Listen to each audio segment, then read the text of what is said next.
Hospital workers.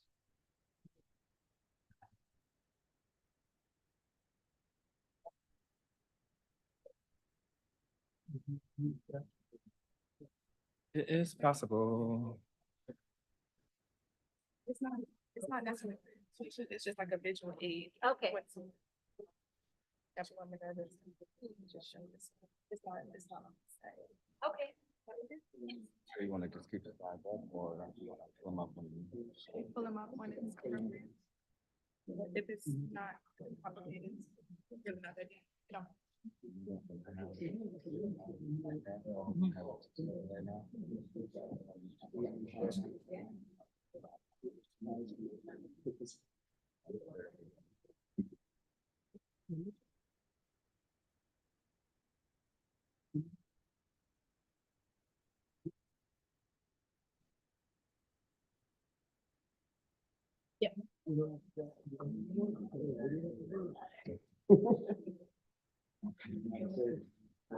Started.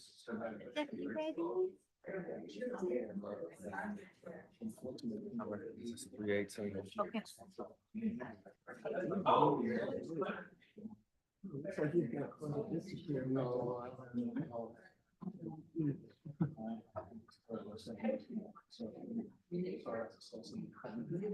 Go from there.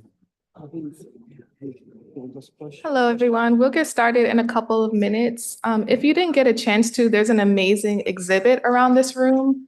So on the my right of the back of the room, you'll see some signage related to the Charleston hospital strike of 1969. We'll cover that in our discussion. There's also an exhibit about the KKK in Charleston, including a KKK robe with bloodstains on it.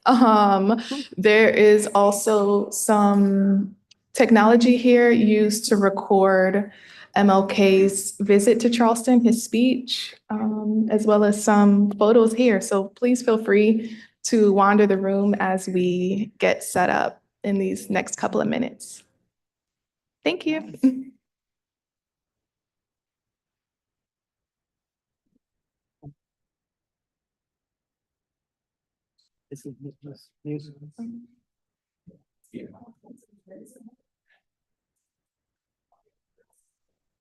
Maybe they'll cut it in that section. Is it just one mic that you have?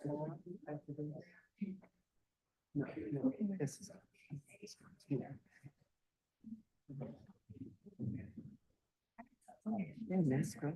That's good. I was fine. It was a 6 o'clock. But can you record?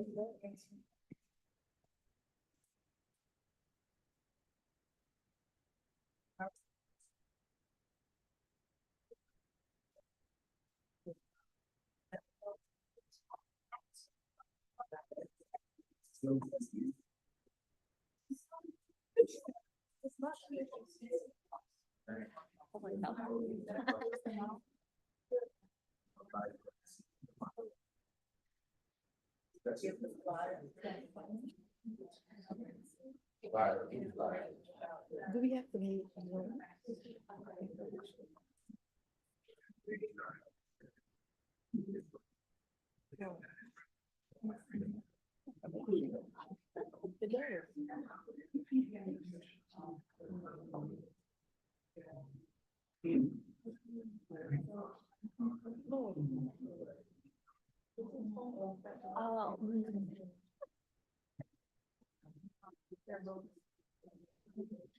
Oh, I love my people.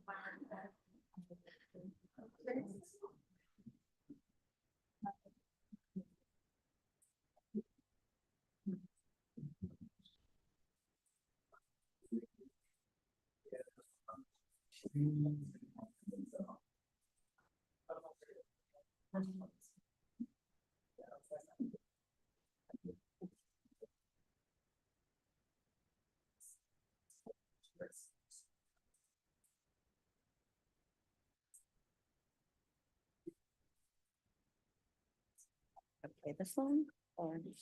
Yeah.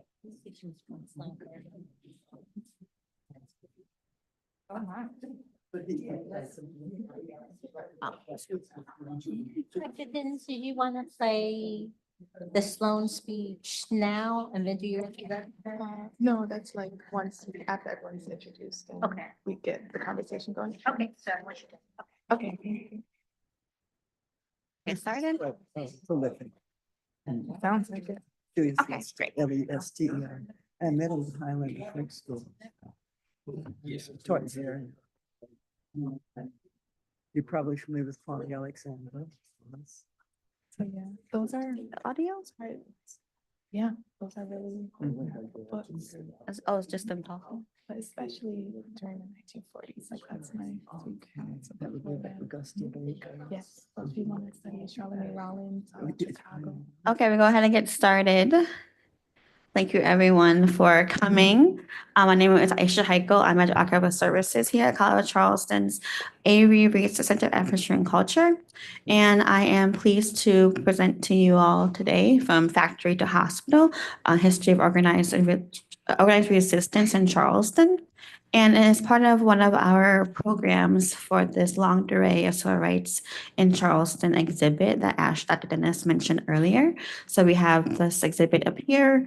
Also on the first floor, we have a section from our library. And then in the gallery down the hall here, we have our Avery North Stars, which is honoring Avery stakeholders who have passed away the past few years. So feel free to see this all the exhibit or come back and just tell your friends to come back and see the exhibit we have here.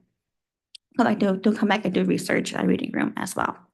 But I will first introduce Dr. Ashley Dennis, who will then introduce our panelists, and they will have an exciting conversation for the rest of today's evening. So Dr. Ashley Dennis is an assistant professor of history at the College of Charleston. She's also the public history coordinator of the Master's Program in History and a faculty affiliate in African American Studies.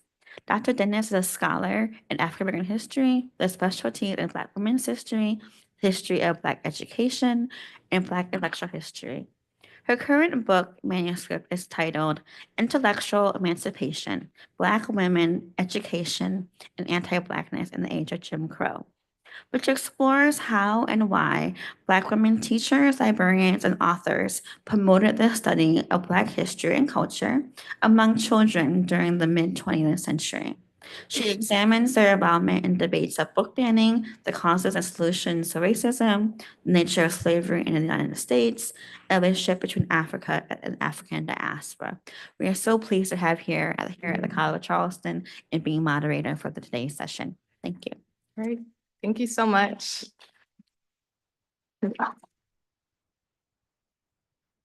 Good evening, everyone. It is my distinct pleasure to be the moderator of this really impressive and inspiring panel. So I hope you're excited, like I am, to be in conversation with these folks. There will be a Q&A for the last 40 minutes of our time together. So yeah, get your questions ready.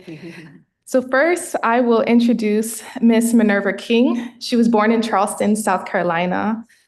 Minerva Brown King graduated from Burke High School. Anyone here a Burke alum? All right. And she also went on to earn her BA degree in sociology from Lincoln University in Jefferson City, Missouri. She continued her education at Tuskegee Institute, now Tuskegee University in Tuskegee, Alabama, and Cuyahoga Community College in Cleveland, Ohio. She received the Master of Science degree in Library Science from Case Western Reserve University in Cleveland. She received the Master's plus 30 hours from the Citadel in Charleston, and in 2007 received National Board Certification in the field of library media. Since 1992, she has been on the approved artist roster of the South Carolina Arts Commission.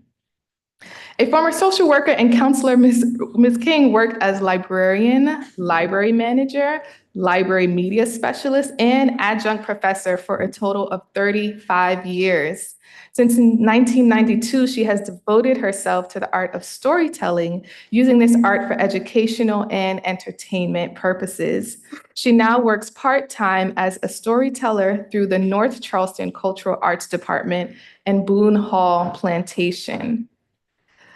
All right, so I'm gonna fast forward, if you don't mind. She's very accomplished to this part, which is most relevant to our discussion today. She grew up in Charleston in the 1950s and 1960s in a family deeply involved in the civil rights movement. And as the original plaintiff in the local school desegregation case, has endowed Ms. King with a deep sense of community, which continues to this day. Let's clap for Ms. King.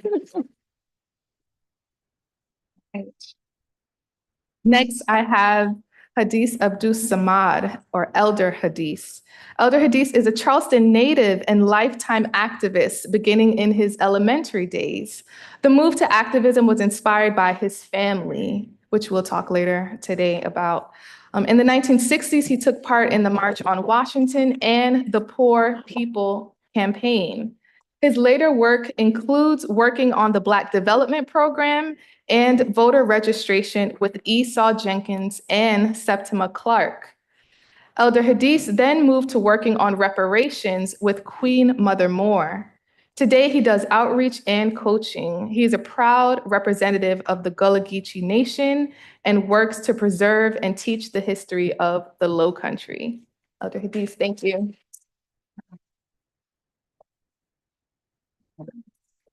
All right, next I'll read the biography of Miss Jacqueline Grimble Jefferson, who I'll refer to as Miss Jackie. So Miss Jackie is a native of the Low Country. Her roots are spread from Johns Island to Wadmalaw Island and downtown Charleston, South Carolina. Known to most as Jackie, born in the 50s during the Civil Rights Movement, she has a love and passion for history and justice. At the young age of 12, the year of 1967, she was on a platform with Reverend Dr. Martin Luther King Jr. at the Charleston County Hall, where she spoke of the freedom budget. Growing up during the era of segregation and moving toward integration at a very young age, she values the respect of all people and is committed to being a part of equality for all. All right, thank you, Miss Jackie. Next, I have the bio of Mr. Robert Crawford. He starts it off determined to keep his faith, determined to keep hope, determined to share the rich history of Charleston's East Side. So Mr. Robert E. Crawford is the eldest of 3 children born to Elizabeth Crawford of Charleston. He is the son of Joseph Delston of James Island, South Carolina. Mr. Robert was born in Manhattan, New York, and reared on the east side of downtown Charleston, South Carolina. He attended Sanders Clyde Elementary and Charles A. Brown High School. Upon graduating high school, he enrolled in Trident Technical College, where he studied industrial electricity. He returned to college later in life and studied business management, physics, and photography. In 1972, he entered the U.S. Army. Thank you for your service. During his military career, he managed a variety of military supplies and personnel. His 3-year enlistment took him across the U.S. to duty stations at Fort Jackson, South Carolina, Fort Ord, California, Fort Hood, Texas, as well as Wildflecken, Germany. I'm going to fast forward. He has also been a member of the Charleston Emancipation Proclamation Association, Incorporated, for over 30 years. He was elected to president in 2019 and has succeeded in preserving and building upon its 162-year history of celebrating President Abraham Lincoln's signing of the Emancipation Proclamation in 1863, thereby freeing slaves. Most relevant to today's conversation, he was involved in the hospital workers' strike of 1969. All right, so that is it for our panelists' bios.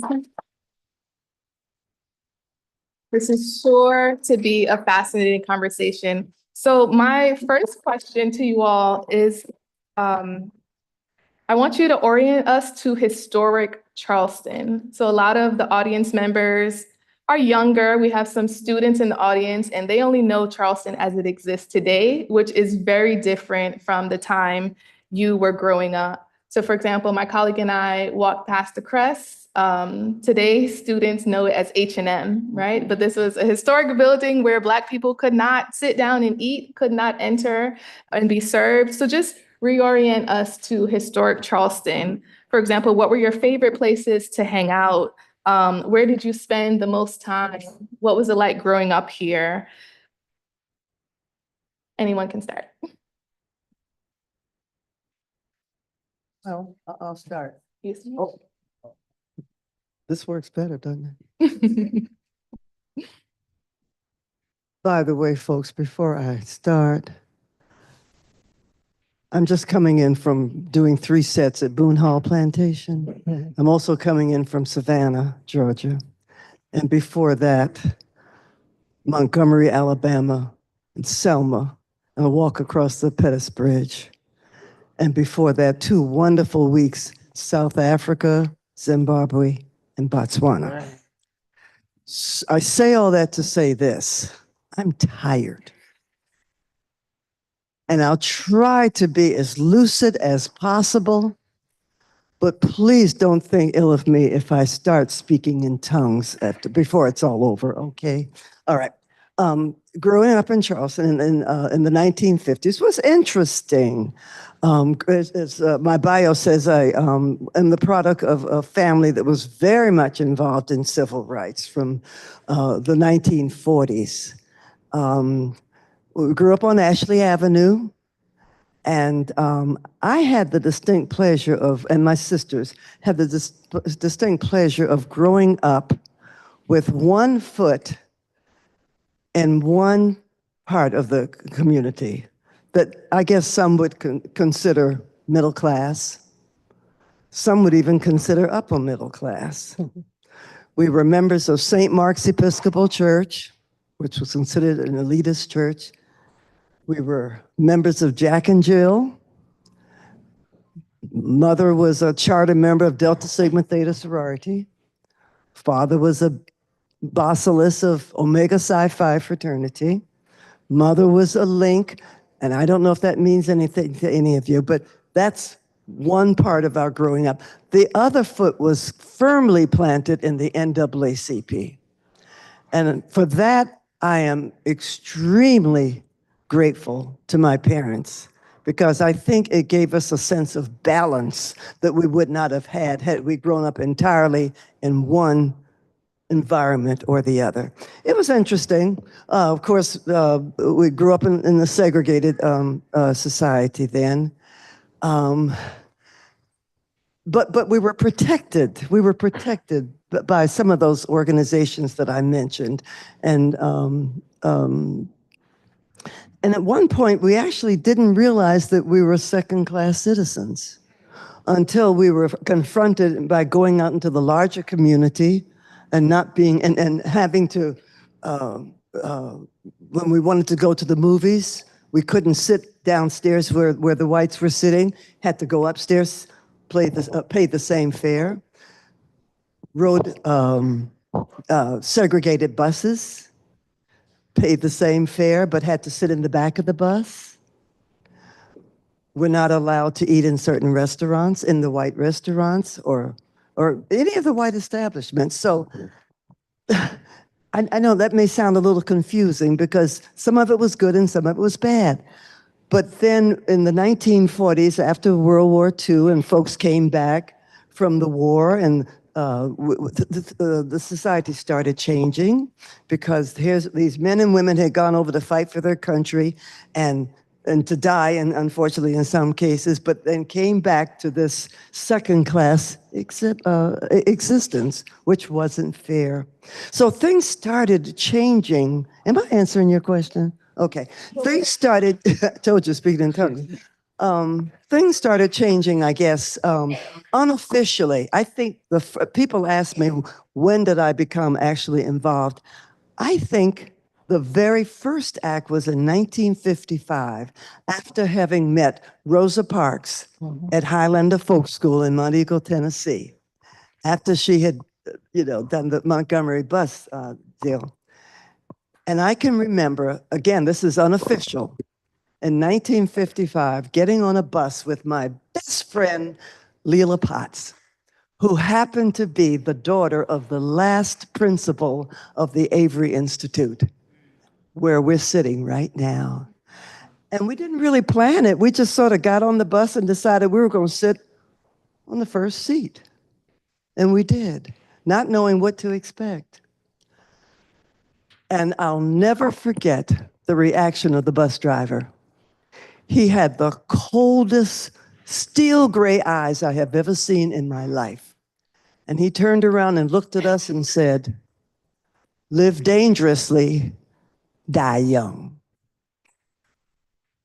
Well, obviously, I didn't die young, since I am now an octogenarian.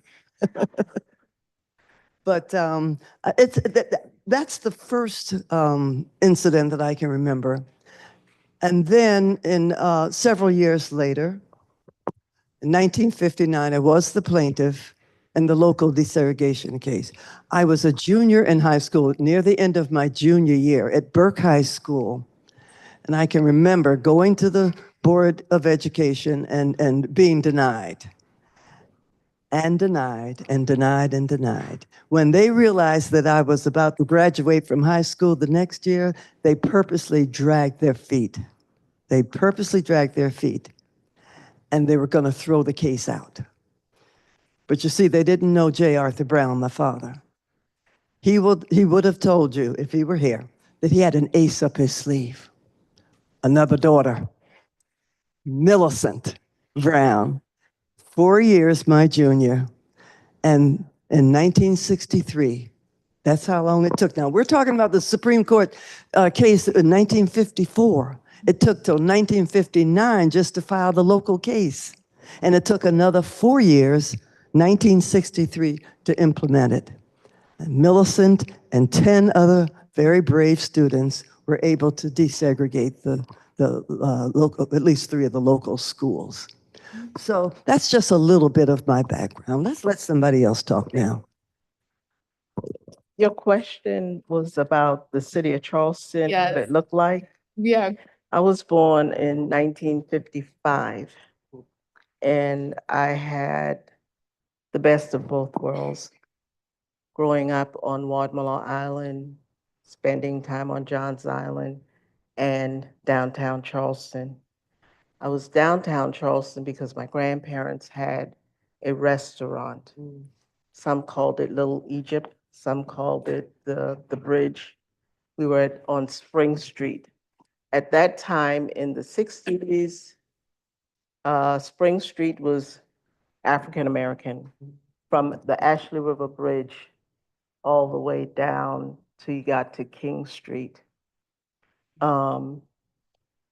And on King Street, later years, we had a record shop.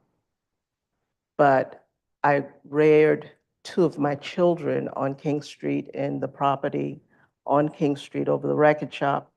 And as they were growing up, I made sure they were safe as long as they did not go beyond King and Calhoun. Because African Americans were on this side of Calhoun, whites were on that side of Calhoun. So the city of Charleston was segregated, but I hear from folks older than I that Black folks once lived on Trad Street. But during my era, there was a very thin line. There was a line there on King Street between Calhoun and King. On Spring Street, from the bridge, the Ashley River Bridge, all of that was Black owned, except there was a Hardee's across from our restaurant. But there was the James Hotel. It was a hotel where the stars came in, James Brown and all of them, they came and they stayed at James Hotel. There was Ashley Grill, where the sailors would come, and they spent a lot of time on on that strip. They didn't call it a strip, but I'm saying it was a strip because it was J&P Cafe, Jenkins and Polite, Ashley Grill, James Hotel, Phillips 66. All of these were Black-owned businesses.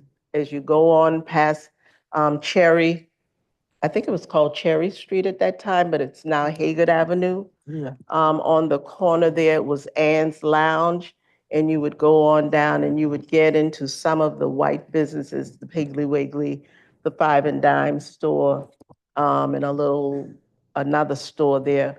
But where Haggard Avenue to the Ashley River Bridge, that was all Black-owned.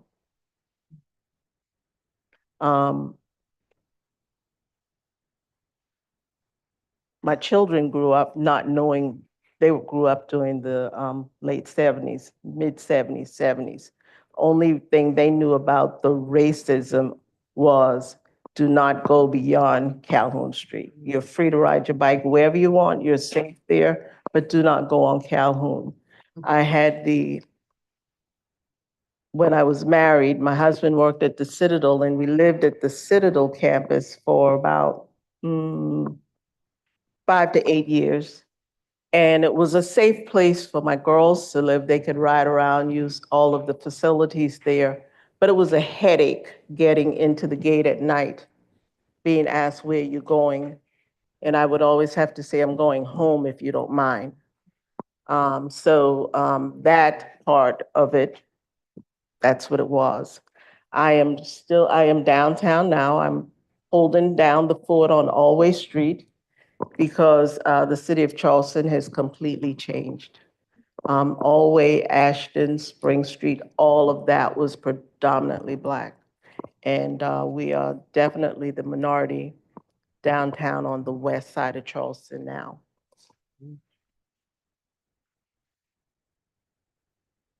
Well, I came up in a time where that my people were the part of Marcus Garvey movement. And I didn't have no problem in making adjustment to doing things or organize things.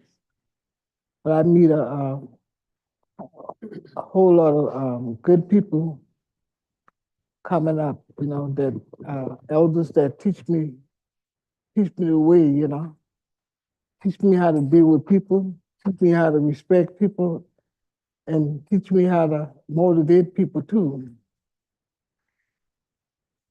And I had a good life, although sometimes it was difficulty. And the people who I used to deal with, their life always been in danger. So I had to keep them motivated too, you know. Far as come Charleston back in the 50s and stuff, most of the people and family members that we had a community, and our community consists of about 300 people. And in that community, most of the money that people made would stay in that community. So I learned how to deal for self and how to organize for self too, you know. And our community was the community of self. And I've been meet a whole lot of people that were a lot of books that y'all read about history and stuff. A lot of those people I met that I've been around, I do something with, you know. And my upbringing helped me to how to deal with people who that I met, who've been famous and all like that. It didn't matter to me because I know how to deal with them, you know. So I didn't have no problem in getting them to understand me. But one thing I learned, how to be myself. Thank you. Good evening, good evening. Excuse me, good evening. Good evening. It's on.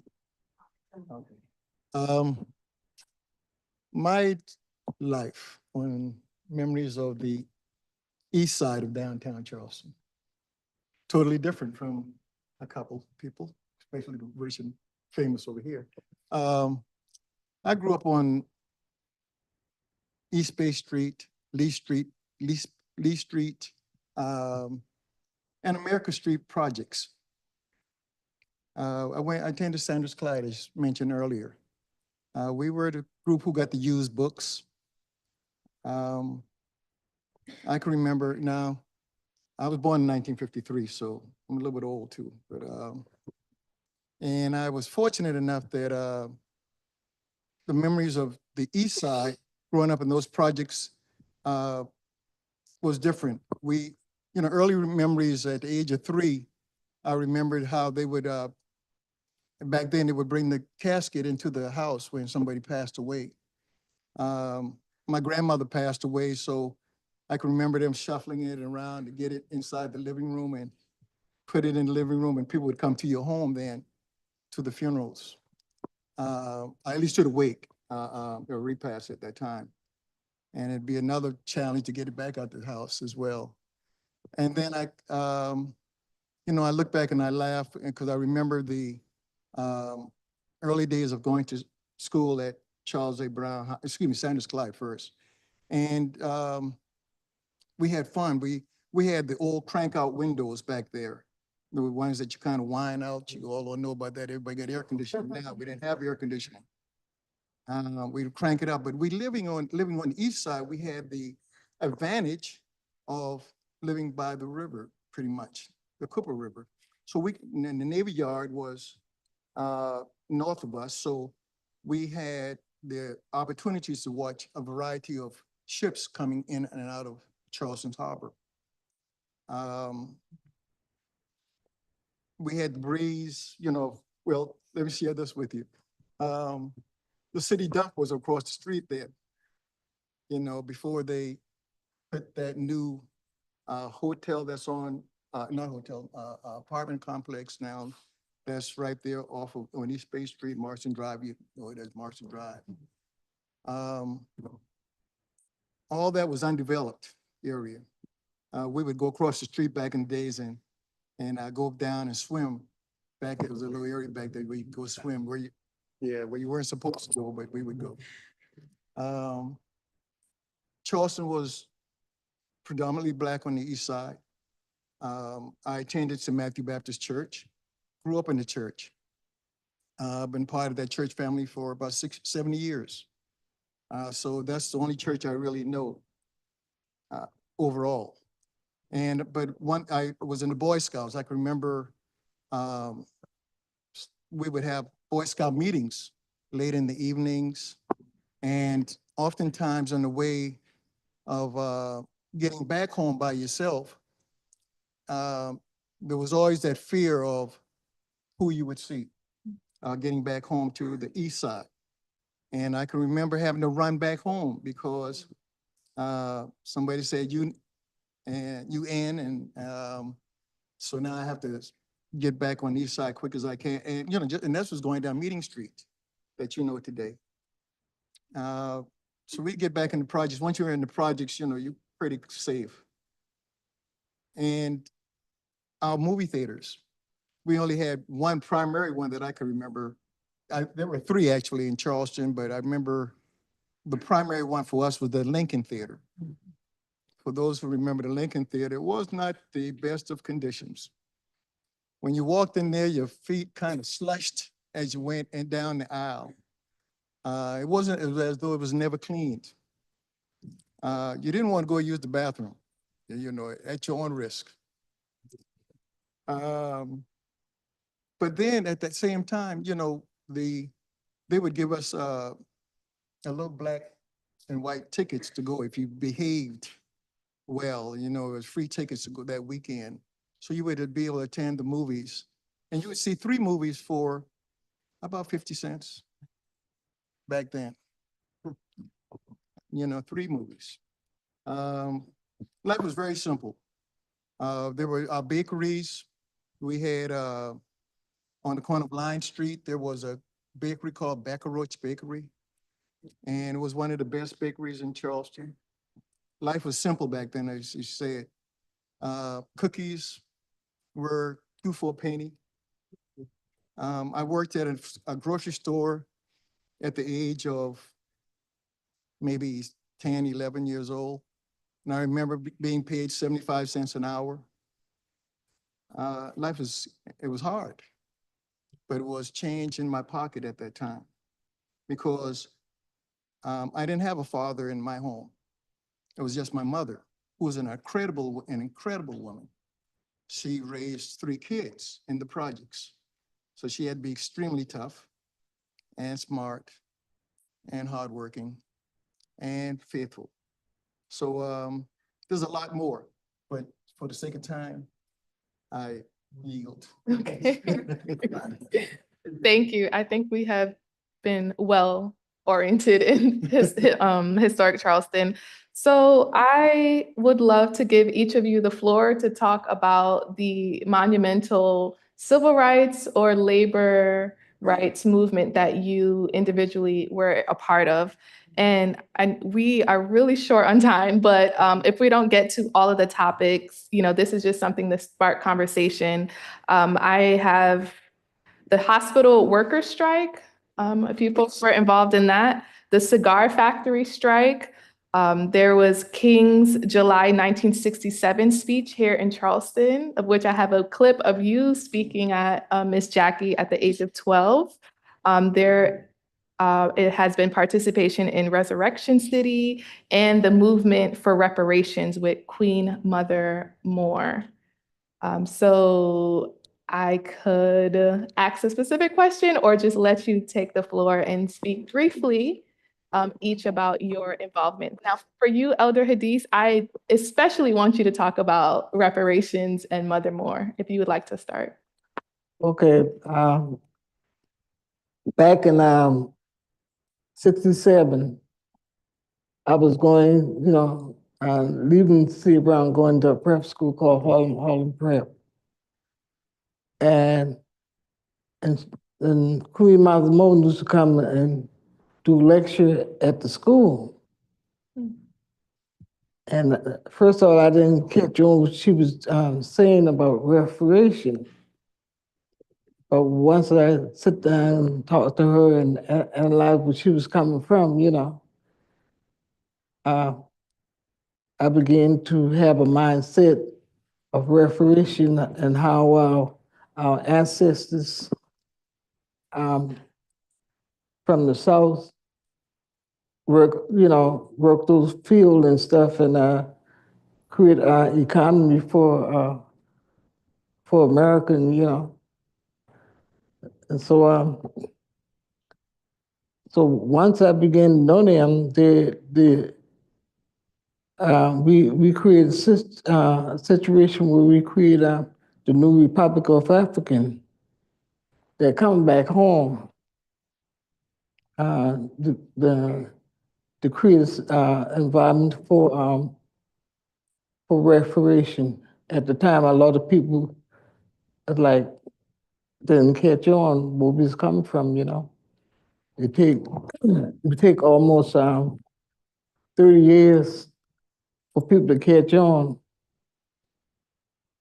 Because all the evidence for reparation is here, especially in Charleston. Where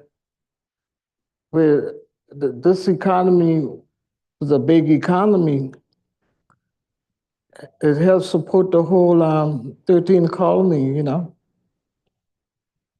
So I need my money. All right.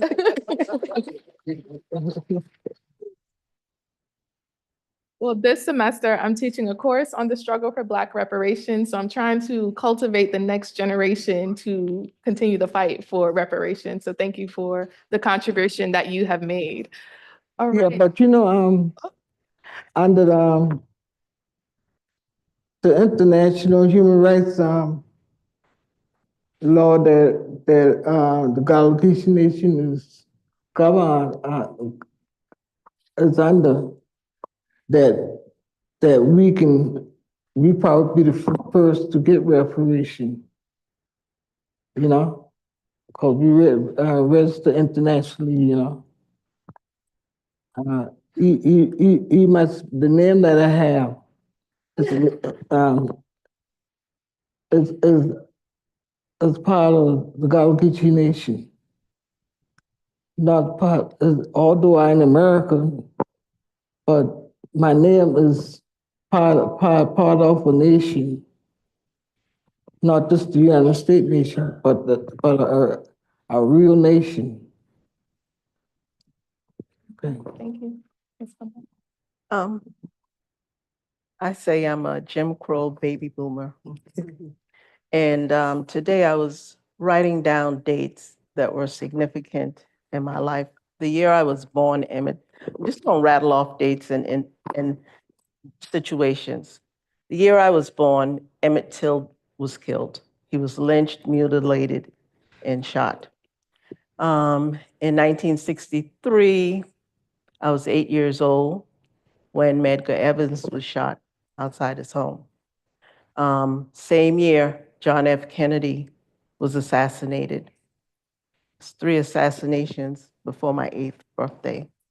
I remember our family grieving about John F. Kennedy, John Fitzgerald Kennedy's death. 2 years later, Malcolm X died. I remember our family grieving about Malcolm X's assassination. I mean, I realized today that I came up through a lot of assassinations of Black men.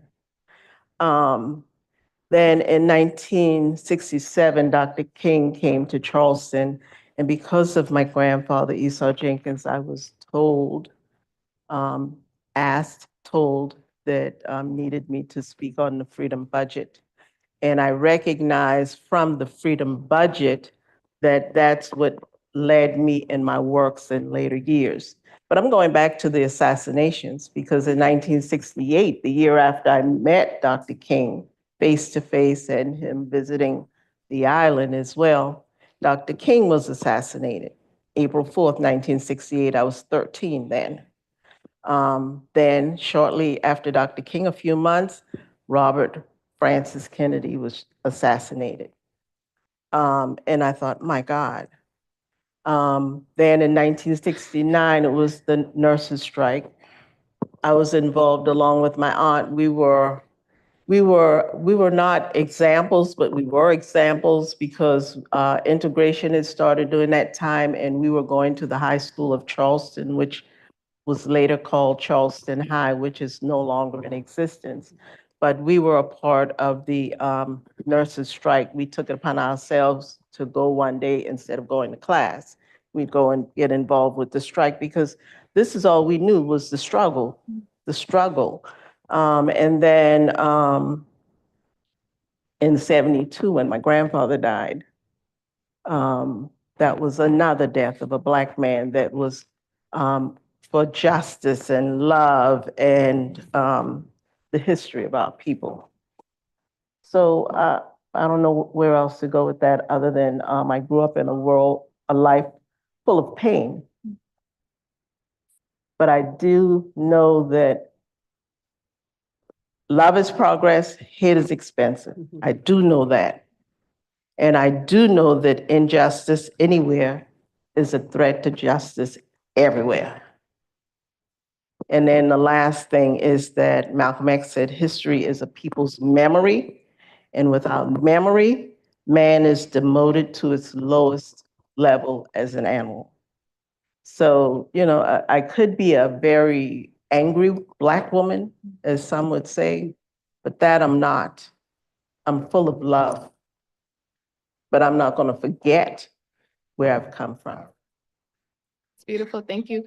And before you do, you mentioned your grandfather and the Freedom Budget. Could you just tell us who Esau Jenkins is and what the Freedom Budget was about, very briefly? Okay.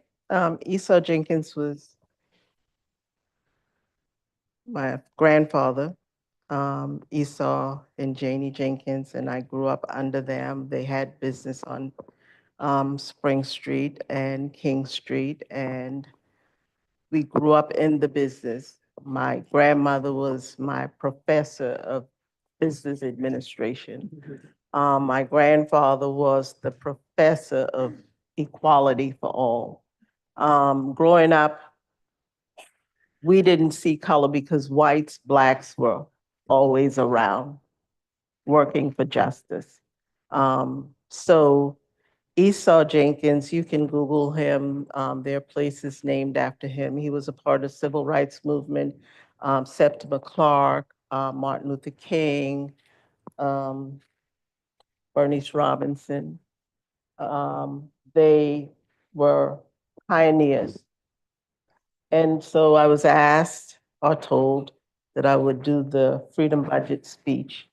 And that was, the Freedom Budget was designed by A. Philip Randolph and Bayard Rustin and Dr. King. And the Freedom Budget spoke about the needs of the Black race of people: education, housing, healthcare, economics. Seems like we're talking about what we need today. Mm-hmm.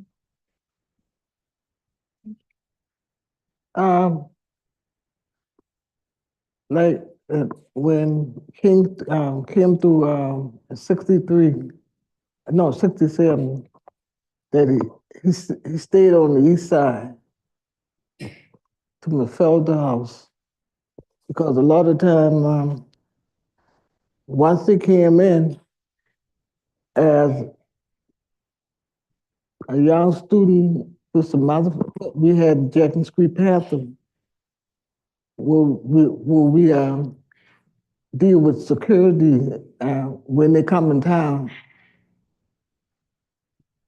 And once they're in town, we had to make sure everything was clear, you know, for them to come and speak, you know, security and stuff like that, you know, man, to protect them, you know.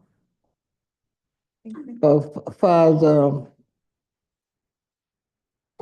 back in 72, when her father died, we done did about 20,000, registered 20,000 people to vote. And that was here in Charleston alone, Yeah, 20,000. yeah, right in Charleston County. Because her grandfather had the bus, and me and Robert Ford and a couple of other brothers who in the struggle, we you know, it was easy for us to register people because we had done know the people, and the people that know us, you know. Thank So, you, Mr. Crawford. Yes, oh, yes. My conversation around the 1969 hospital strike is kind of twofold. How I think my mother's mother actually initially was involved in a strike early as well. The old cigar factory, they initially started a strike back in the days, early days, late 40s. Yeah. That dealt with, they needed higher pay. They were only making $1 a week. So they fought for their increase. Fast forward to the hospital strike. This hospital strike was about quite a few things were going on. Initially, there were 5 women nurses who had been fired initially in 1967. My mother, who worked at the hospital, she was employed there in December of 1964. She would work her way through the hospital, move up to OB technician, and so on. But then later, as we all know, during the hospital strike that eventually came up, there were 12 nurses who were initially fired. And because, so for the sake of time, I'm kind of going around some things here real quick. But the student population here in Charleston supported the nurses. The hospital strike was about civil rights, labor, and labor forces joined together. We were fortunate enough that my mother knew Esau Jenkins and others, that names who've been called already. She was fortunate enough that she was able to walk out with the other nurses. She got locked up as well. At the when they started hauling nurses into the buses to take them to jail. She came back home. I remember her coming back home. We living in the project still, and she came back home and she was excited. She had got locked up. She had done something. She had made a difference. She had impacted the change here in Charleston. Moving forward a little bit, even though there are a couple of pictures in there, I'm in one of the pictures up there as well, so I'm just to let y'all know. And the strike, as we all would assemble, we would leave C.A. Brown. I was 14 years old, going on just about to be 15. And we were mad because just months later, in February 8th, 3 black men young boys had been killed in Orangeburg. So now the hospital strike had already started. Bill Saunders had already begun formulating the Union Act, and with Isaiah Bennett, they started prior to that, but they couldn't get it really off the ground. But now more and more nurses started joining the hospital strike, and the union, I should say first. They went from about 15 employees, 15 union people who signed up for the union to about 185 ladies who signed up to be in the union. Then they got a little bolder because the local union, which was 15A, at that time, they didn't have maybe enough manpower to carry on. So Bill Saunders and they searched out for some help. And that's when they were able to get an organization outside of New York, 1199. And 1199 now became the head group to take charge with the union. Now it became 1199B, and the reason was they call it 1199B because this was a unit outside of New York.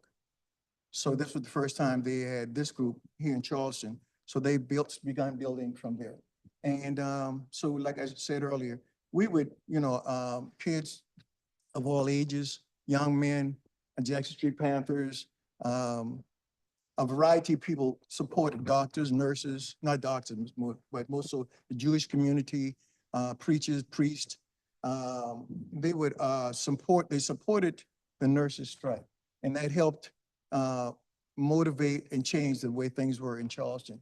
Now, long story short, and I know I can't get into everything, but my mother was also helpful in helping recruit and sign up people to become a part of the union. They had their meeting at the DPO Hall, right there on East Bay Street, and they would meet at 8 o'clock on Thursday nights, every Thursday night. So just long story short, and I'll stop there. Okay. I'm sorry, just one thing. I'm talking about the nurses' strike. Elaine, raise your hand, because we were proud to go to jail that one day. We went striking as well. But who did they call to let them know that we were in jail? I was too young to go to the prison. Unfortunately, Elaine had to go. But they took my fingerprint and took us to Johnson Higgins Stadium and locked us up there. So our parents came to get us. Well, I was there all day. And Papa said he didn't send us. We were supposed to be in school. Esau Jenkins said we were supposed to be in school. We were not sent to go on any picket line or striking, so we had to stay where we were till the end of the day. So we got our badge of honor for the justice one day. And that was typical of the attitude back then of the adults, although they were supportive in a way. many times they didn't really encourage us, so that it really was a youth effort, a student-led effort. In February 1st, 1960 was the first well-known sit-in demonstration that took place in Greensboro, North Carolina, of course. Exactly a month later, March 1st, the first sit-in demonstration took place in Savannah, Georgia. Exactly a month after that, April 1st, 1960, the first sit-in demonstration took place here in Charleston at the Crest store. Now, for those of you who are so young that you don't remember a time before Walmart and Kmart, we had what they called 5 and dimes, or 10 dime stores, okay? There were several of them here. They were the kinds of stores that sold merchandise cheaply, okay? They all had lunch counters, okay, that were probably about the width of the whole building, and usually in the back of the building. Now, anybody could buy anything. Black and brown people could buy anything, but we could not sit down and have food at these lunch counters, okay? So following the example of the college students in Savannah and in Greensboro, we here in Charleston, high school students, decided that we were going to do the same thing. Now, realize the difference. In Savannah and, what did I say, Greensboro, and Rock Hill, South Carolina, these cities and many others had HBCUs. We did not, and we still don't have an HBCU here in Charleston. So it became the onus of the high school students to play this role. And 24 students at Burke High School, after months and months of role playing and lots of preparation, especially in the area of the nonviolent era, as preached by MLK and Mahatma Gandhi and so many others, we decided that we were going to do this. And we chose a day that there was no school, because we weren't going to get in trouble or cut hooky, okay? We did it the right way. And since it was a teacher's work day is what it was, so we had the freedom to do this. We originally were going to go to Woolworth's dime store, but somehow the word got around to the folks there that we were coming. And so, you know, you always have a contingency plan. So we very quickly redirected and went to the Crest dime store. There we were, 24 of us dressed up in our Sunday best, walking in a straight line all the way back to the lunch counter. And we sat down. Well, of course, we were invited to get out, to not sit down. We ignored them. And by the way, at that point, we had a very, very smart, very dedicated student leader. Some of you may remember James Blake. We called him Jimmy Blake, and he was just fantastic. Well, anyhow, under the direction of James Blake, and with some very prominent Burke High School students, including Harvey Gantt. Now, that name may sound familiar to you. Harvey Gantt was successful in being the first African-American student at Clemson University. He later became mayor of Charlotte, North Carolina. But Harvey was in that group. Anyhow, we sat there and very quietly, of course, minding our manners, not speaking even to each other. The only words that we spoke periodically were we said the Lord's Prayer and we said the 23rd Psalm. Upon a signal from James or one of the other leaders, we did that. Otherwise, we were perfectly quiet and perfectly still. Okay, so the manager came. Well, first of all, the waitress came out and told us to move, and we ignored her. And then they sent out the kitchen help. And these were all Black female workers. And they warned us, you know, you better get up now. You're going to get kicked out of school. You're going to get arrested. You know, you don't want to do that. You don't want to mess up your lives. Well, we ignored them too.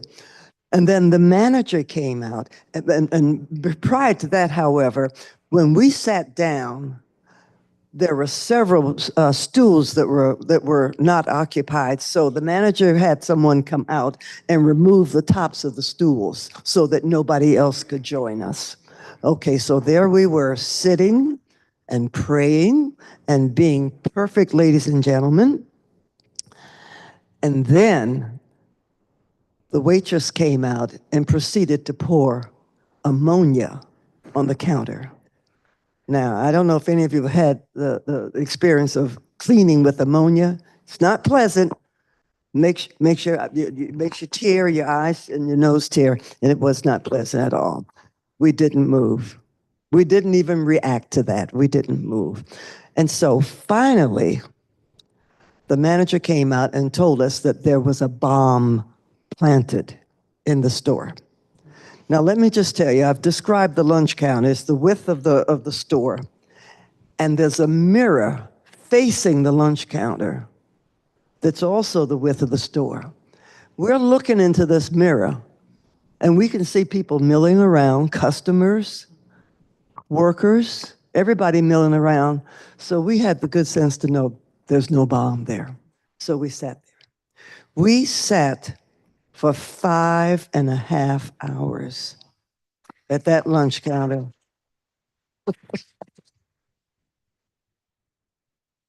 Now, this is without moving, without eating, without drinking water, without going to the restroom.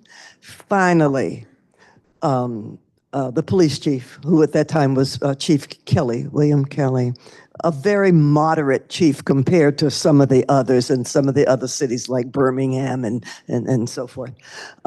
He came and he arrested us. And we were taken not to the city jail, we were taken to the courthouse, which was at that time on St. Philip Street. And we were put in the large courtroom, and we remained there for a few hours, and then we were released from that. Some of us were fingerprinted. Okay, that was my first time going to jail. My second time was a little bit more dramatic and traumatic. It occurred in the summer of 1963. Now, just imagine, by this time, the Charleston movement, the whole civil rights movement around the country had become so active.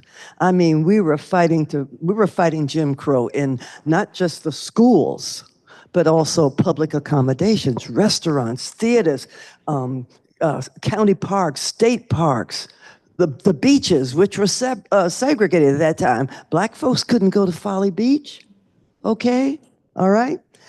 So there was this all-out effort. And because my family was so involved in this, we really became involved and very active.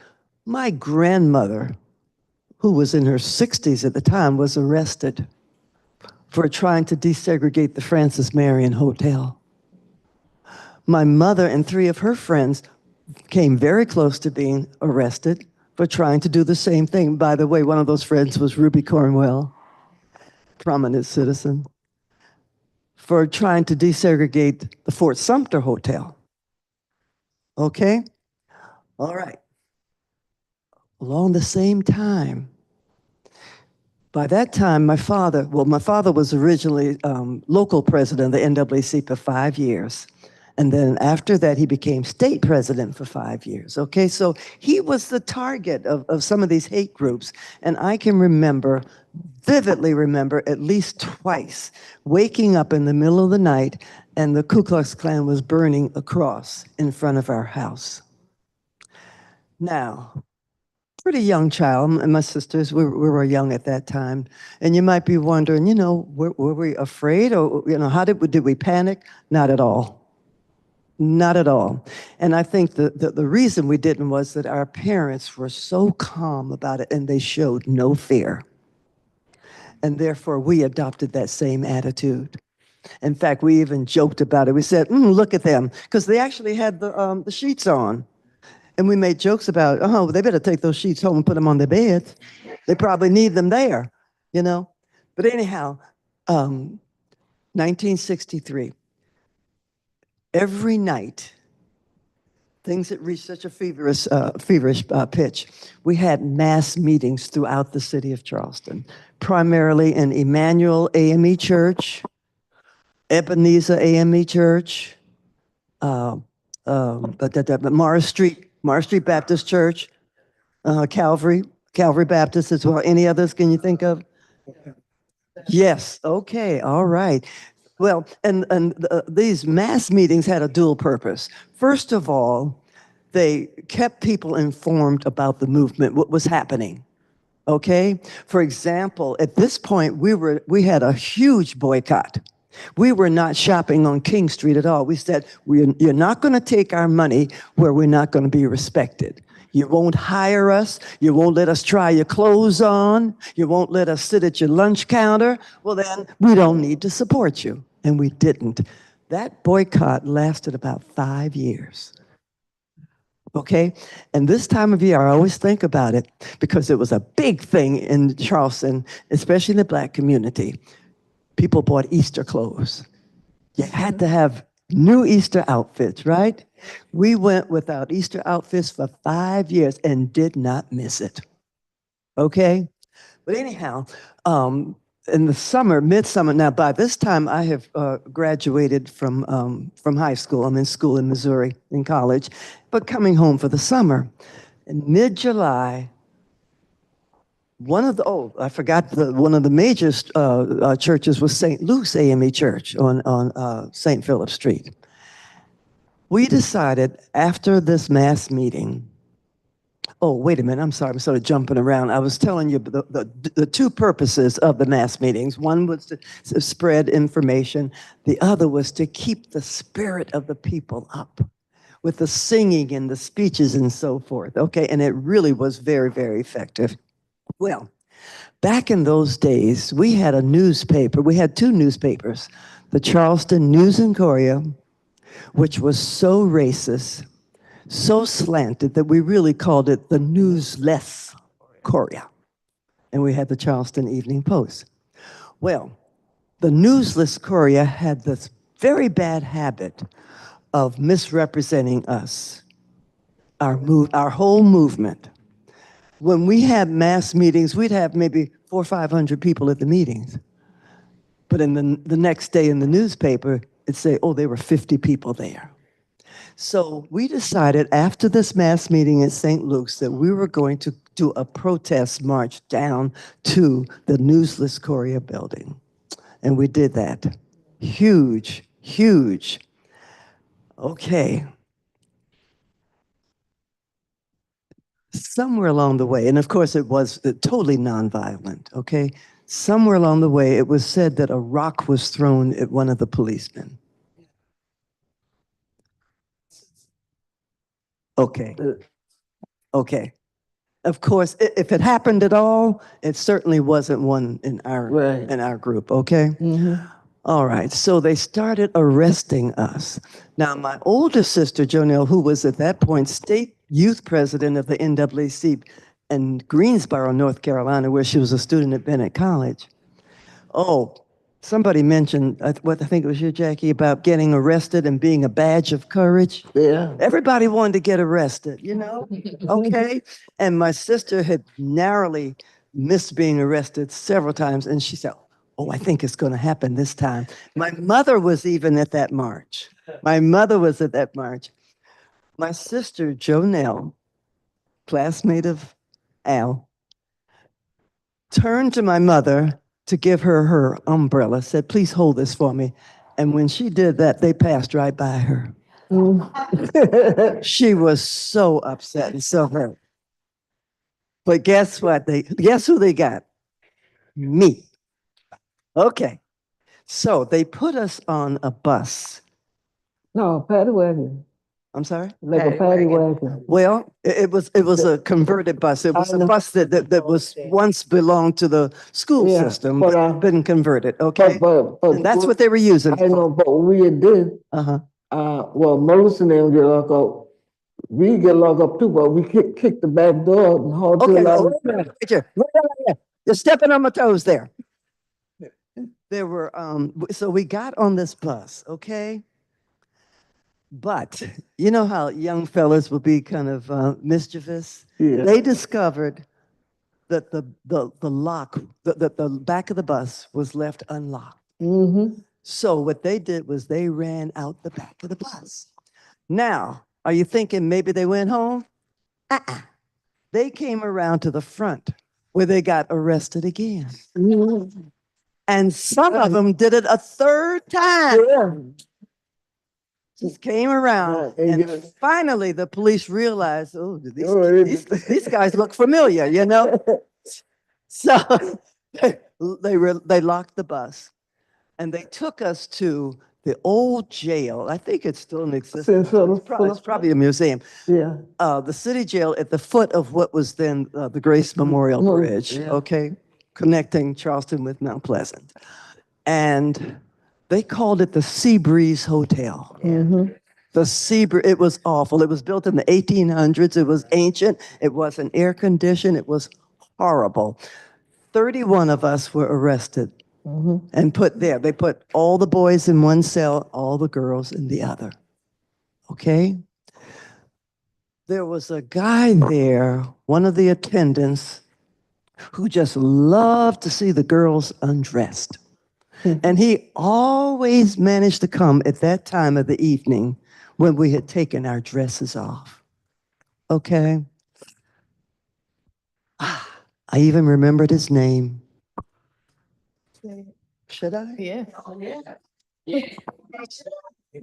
I'm sure he's long dead. Anyhow, his last name was Hogan.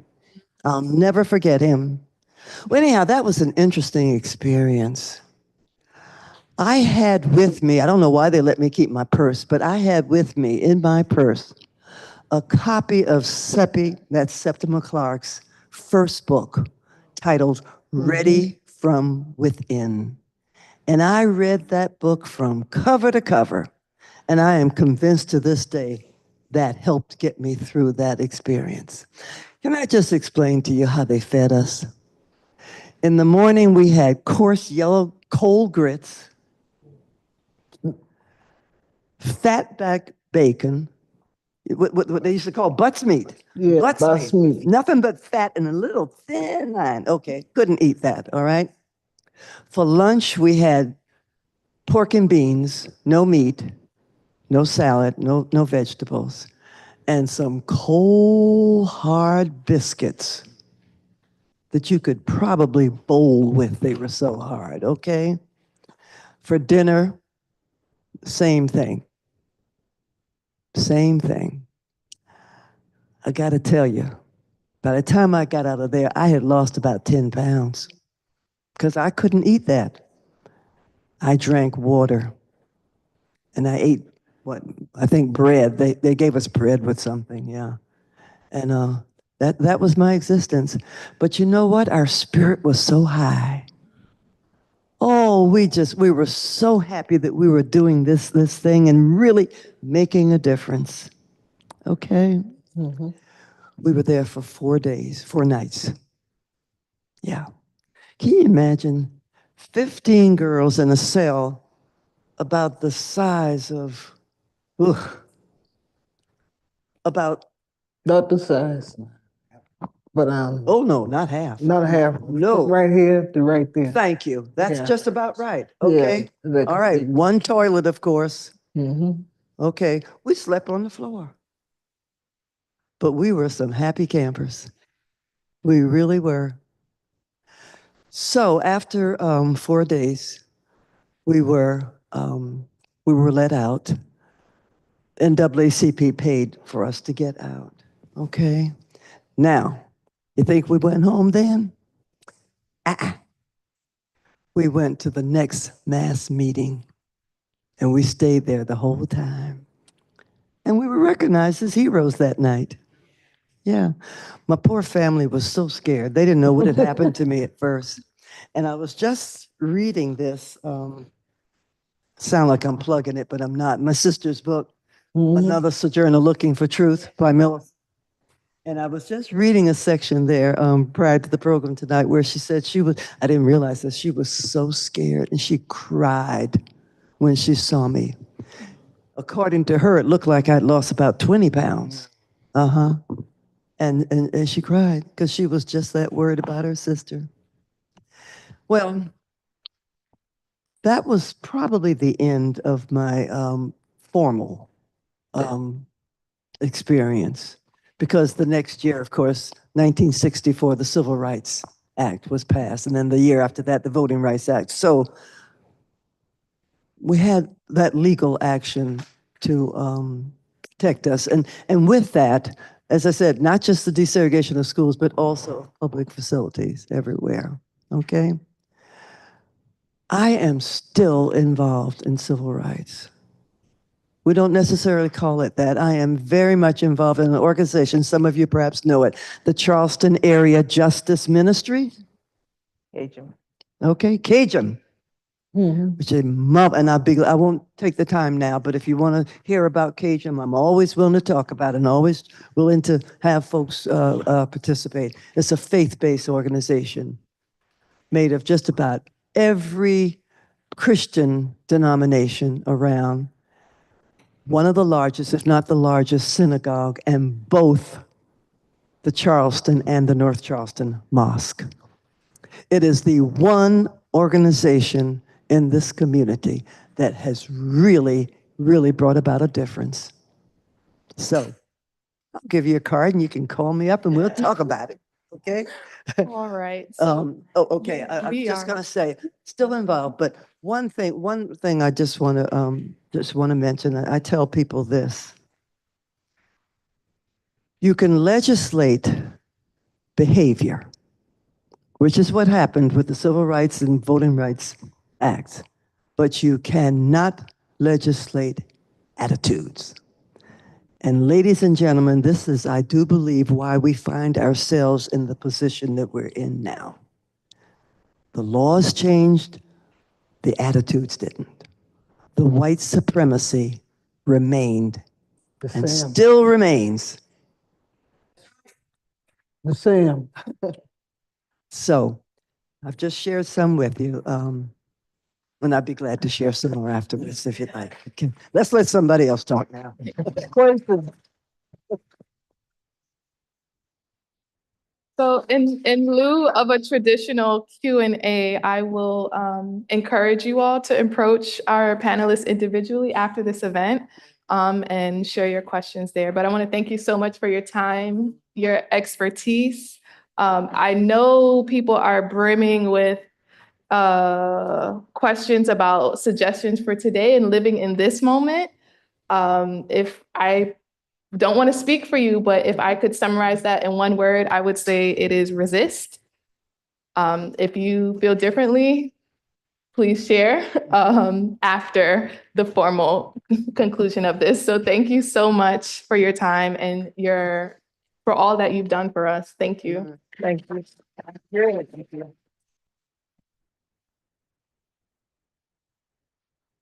Thank you, Ash, Dr. Dennis, and thank you to our panelists for sharing their reflections and their course. stories with us. I'll thank my colleague, Dania Childress, for organizing this program tonight.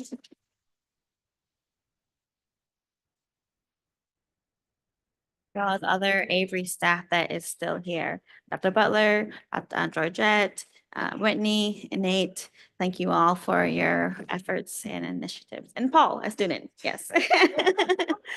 There's still some more snacks in the back, and then exhibit is here for reflection and conversation. Thank you all.